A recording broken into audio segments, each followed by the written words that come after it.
നമസ്കാരം എല്ലാ കുട്ടികൾക്കും ഗിരീഷ് സാറാണ്. ആദ്യം തന്നെ പറയാം, വളരെ ഇമ്പോർട്ടൻ്റ് ആയിട്ടുള്ള കാര്യങ്ങളാണ് ആദ്യം പറയുന്നത്. നാളെ ഫൈൻ ഇല്ലാതെ അടയ്ക്കേണ്ട സേയുടെ ആപ്ലിക്കേഷൻ അടയ്ക്കേണ്ട ലാസ്റ്റ് ഡേറ്റ് ആണ് 27. 31 വരെ ഉണ്ട്. അവിടെ വരെ നിങ്ങൾ ഒറ്റ കുട്ടികളും പോരുത്. 27. 2 വളരെ ഇമ്പോർട്ടൻ്റ്, നമ്മുടെ ഓൺലൈൻ ബാച്ചസിൻ്റെ നമുക്കറിയാം ഭയങ്കര മഴ കാര്യങ്ങളെല്ലാം നടക്കുകയാണ്. ഭയങ്കര കാറ്റ്, കേരളം മൊത്തവും ഭയങ്കരമായിട്ടുള്ള പേമാരിയൊക്കെയാണ്. ടെക്നിക്കൽ ഇഷ്യൂസൊക്കെ ഉണ്ടെങ്കിൽ പോലും നമ്മൾ 24 മണിക്കൂറും വർക്കിംഗ് ആണ്. മാക്സിമം മെസ്സേജുകൾക്കെല്ലാം റിപ്ലൈ കൊടുക്കാൻ ശ്രമിക്കുന്നുണ്ട്. മാക്സിമം ഇപ്പോൾ കുറച്ച് ലേറ്റ് ആയപ്പോൾ നിങ്ങൾക്ക് എല്ലാവർക്കും റിപ്ലൈ ചെയ്യും. ആഡ് ചെയ്യേണ്ടതൊക്കെ മാക്സിമം ആഡ് ചെയ്യും. ഒരാളും ടെൻഷൻ അടിക്കേണ്ട ആവശ്യമില്ല. ആഡ് ചെയ്ത് ക്ലാസ്സുകൾ തുടങ്ങും. എല്ലാ ദിവസവും പുത്തൻ ബാച്ചസ് ഉണ്ട്. ആദ്യം മുതലുള്ള എല്ലാ ക്ലാസ്സുകളും നിങ്ങൾക്ക് കിട്ടും. ഒരു ക്ലാസ് പോലും നിങ്ങൾക്ക് നഷ്ടപ്പെടത്തില്ല. അങ്ങനെ ഒരു ടെൻഷനേ വേണ്ട. നമ്മുടെ ക്ലാസ് ഒരു ജൂൺ 7-ാം തീയതി ഒക്കെ ആകുമ്പോഴത്തേന് ക്ലാസ് തീർന്ന് പിന്നെ റിവിഷൻ ക്ലാസ്സുകൾ മാത്രമേ കാണത്തുള്ളൂ. ഇത് പബ്ലിക്കായിട്ടാണ് മാഷ് പറയുന്നത്. അന്നേരം ഒരു ടെൻഷൻ വേണ്ട. ഇനി ഗ്രൂപ്പിൽ ചേരേണ്ടവർക്കും ഒക്കെ നിങ്ങളുടെ പേര്, ഡിസ്ട്രിക്റ്റ്, വാട്സ് നമ്പർ എല്ലാം ഇട്ടാൽ മതി. കൃത്യമായിട്ട് റിപ്ലൈ കിട്ടുന്നതായിരിക്കും. ഓക്കെ, ഇനി കാര്യത്തിലോട്ട് കിടക്കാം. 3 കാര്യങ്ങൾ ശ്രദ്ധിക്കണം പ്ലസ് ടുക്കാർ. വളരെ വളരെ വളരെ പ്ലസ് ടു സേക്കാർ. കാരണം നമുക്ക് മുമ്പിൽ വളരെ കുറച്ച് ദിവസം പഠിക്കാൻ ഒരുപാടുണ്ട്. അന്നേരം നമ്മൾ എന്തൊക്കെ കാര്യങ്ങളാണ്? 1, നമ്മൾ പ്ലസ് ടു റെഗുലറുകാർ പഠിക്കുന്നത് പോലെ പ്ലസ് ടു സേക്കാർ പഠിക്കുമ്പോൾ നമുക്ക് പഠിച്ചു തീർക്കാനുള്ള സമയമില്ല. മാത്രമല്ല പലർക്കും ബേസ് കാര്യങ്ങളൊന്നും ഇല്ലാത്തതുകൊണ്ട് ബുദ്ധിമുട്ടായിരിക്കും. അന്നേരം ഇപ്പം ഞാൻ ചെയ്യുന്ന ഒരു കാര്യങ്ങൾ, നമ്മുടെ ബാച്ചസ് എല്ലാം ചെയ്യുന്ന ഒരു കാര്യം ഇതാണ്: വളരെ സിമ്പിളായിട്ടുള്ള ക്ലാസ്സുകൾ കൊടുക്കും. അത് ഏത് വിഷയം ആയിക്കോട്ടെ, കൊമേഴ്സ് ആയിക്കോട്ടെ, സയൻസ് ആയിക്കോട്ടെ, ഫിസിക്സ് ഞാൻ തന്നെ എടുക്കുന്ന ആയിക്കോട്ടെ, ഇനിയും ഹ്യൂമാനിറ്റീസ് ആയിക്കോട്ടെ, ഏത് സബ്ജക്റ്റ് ആണെങ്കിലും ഒരു 6 മണിക്കൂറിൽ കൂടുതൽ ഒരു വിഷയം കാണത്തില്ല പഠിക്കാൻ. അതായത് ഫിസിക്സ് മാക്സിമം ഒരു ദിവസമല്ല, മൊത്തത്തിൽ 6 മണിക്കൂറേ ഉള്ളൂ. അന്നേരം നമുക്ക് അത്രയും ഡ്യൂറേഷൻ കുറച്ച് പഠിച്ചാൽ മതി. എന്നാൽ മാക്സിമം മാർക്ക് ഇതിൽ നിന്ന് സ്കോർ ചെയ്യാം.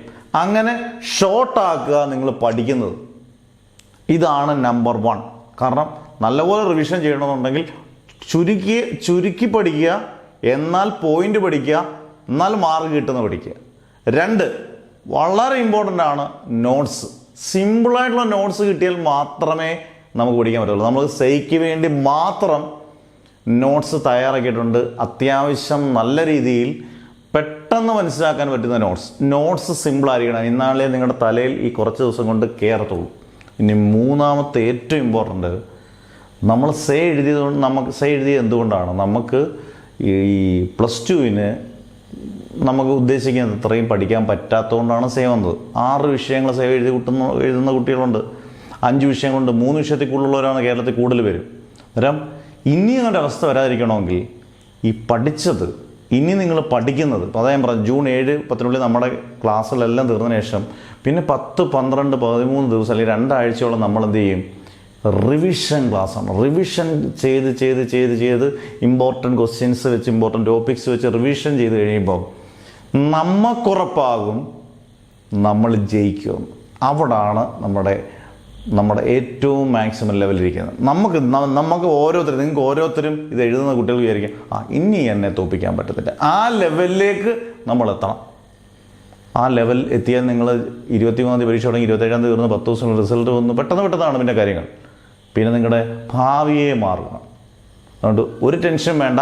ഈ 3 കാര്യങ്ങൾ വളരെ കാര്യമായിട്ട് ശ്രദ്ധിച്ചേ നിങ്ങൾ പഠിക്കാവുള്ളൂ. കേരളത്തിലെ നല്ല ശതമാനം കുട്ടികൾ, 82,000-85,000 കുട്ടികളോളം തോറ്റുണ്ട്. അവർക്ക് നല്ല ശതമാനം പേർക്കും തിരിച്ച് വിജയിച്ചെടുക്കാം. നിങ്ങൾ ഈ അവസരം പാഴാക്കുകയും ചെയ്യരുത്. ഇനി അങ്ങോട്ട് പോകുമ്പോൾ സിലബസിൻ്റെ പാറ്റേണൊക്കെ വരുമ്പോഴാണെങ്കിൽ നമുക്കത് ബുദ്ധിമുട്ടാകും. അന്നേരം ഈ വട്ടം തന്നെ എല്ലാവരും എഴുതുക.